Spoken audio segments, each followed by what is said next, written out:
নমস্কার, আমি অগ্নি। আপনারা শুনছেন লোডশেডিংয়ের আলোয়। 5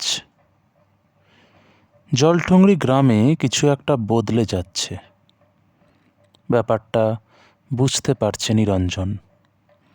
তার স্ত্রীর দোকানে একজন অচেনা লোক এসে গতকাল জিজ্ঞাসা করল তনয়ার বাড়ি কোন দিকে। অচেনা লোককেও বলতে যাবে কেন? তনয়া ওর বোনের মতো। তনয়ার বাবা বিমান গাঙ্গুলির টিভি ফ্রিজের দোকান, মস্ত দোকান। নিরঞ্জনের নিত্যদিনের খদ্দের বিমানবাবু, তাদের পাড়ারই লোক। তো তার মেয়েকে লোকটা কেন খুঁজছে জিজ্ঞাসা করায় সে হেঁয়ালির সুরে বলেছিল, এখন বললে ভালো, নয়তো পরে জানতে পারবে অনেক কিছুই। তখন আবার যেন ভয় খেও না, ফেঁসে গেলে আমি দায়ী নই বলে ভাবলেশহীন মুখে চলে গিয়েছিল লোকটা। এই কদিন খুব ঠান্ডা পড়েছে। স্ত্রীর এই আগুন ছোঁয়াচ বেশ আরামদায়ক। নিরঞ্জন এক খদ্দেরের 3টে শাড়ি ও 2টো জামা তৈরি করে প্যাকেটবন্দি করে গুছিয়ে রাখতে লাগলো। এমন সময় রাখো হরি পাশের সেলুন থেকে এসে বলল, স্কুলের মাস্টারমশাই রাধাকান্ত সামন্তের বাইকে ধাক্কা মেরেছে, হেভি বাওয়াল হচ্ছে। রাধাকান্ত বাপ মা তুলে খিস্তি মেরেছে, তৃণাঙ্কুর মাস্টারও রেগে গেছে, হেভি কেস ভাই। শুনে মনটা খারাপ হয়ে গেল নিরঞ্জনের।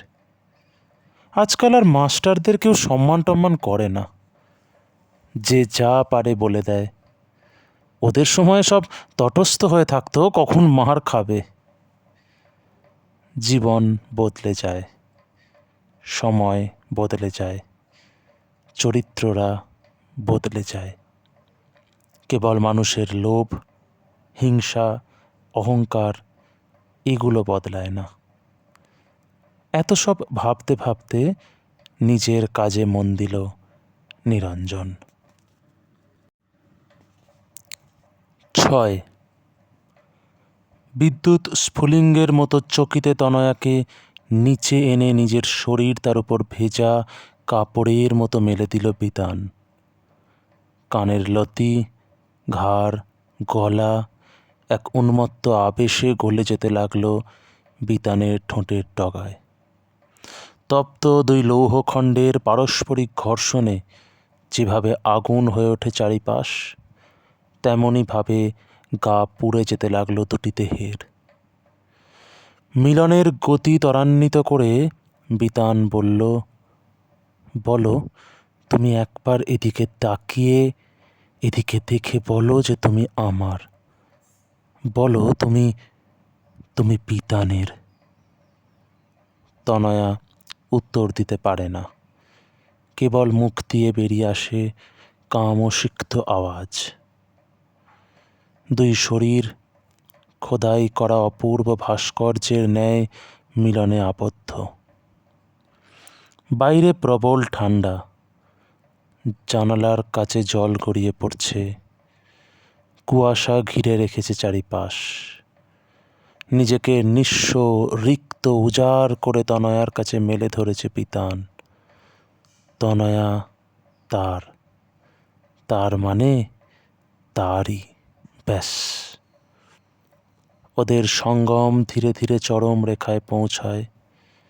সুরের মূর্ছনায় চোখের কোণ দিয়ে গড়িয়ে পড়ে জল, ভিজে যায় তনয়ার শরীর।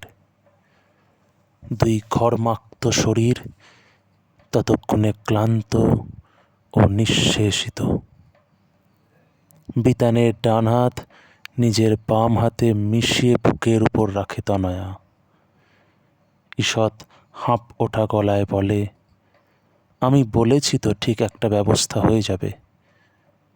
আমি তোমার, তুমি তাই শুনতে চাও তো? তাই তাই তবে তাই। কথা শেষ করে বিতানের কপালে ঠোঁট দিয়ে এঁকে দেয় আলপনা। বিতান উঠে পড়ে, পোশাক চাপিয়ে নেয়, তনয়াকে বলে, দেখা হবে আবার, খুব শীঘ্রই, আসি। তনয়ার ফাঁকা বাড়িতে তনয়াকে একলা রেখে রাস্তায় এসে দাঁড়ায় বিতান। জলঠুংরি গ্রাম নিজেকে কুয়াশার চাদরে আপাদমস্তক মুড়ে নিয়েছে, আর বিতানের দিকে এক দৃষ্টে তাকিয়ে রয়েছে আপাদমস্তক কালো চাদরে নিজেকে ঢেকে দেওয়া একজন লোক, যে বিতানের এই সান্ধ্যকালীন অভিসারের সমস্তটাই নজরবন্দি করে ফেলেছে।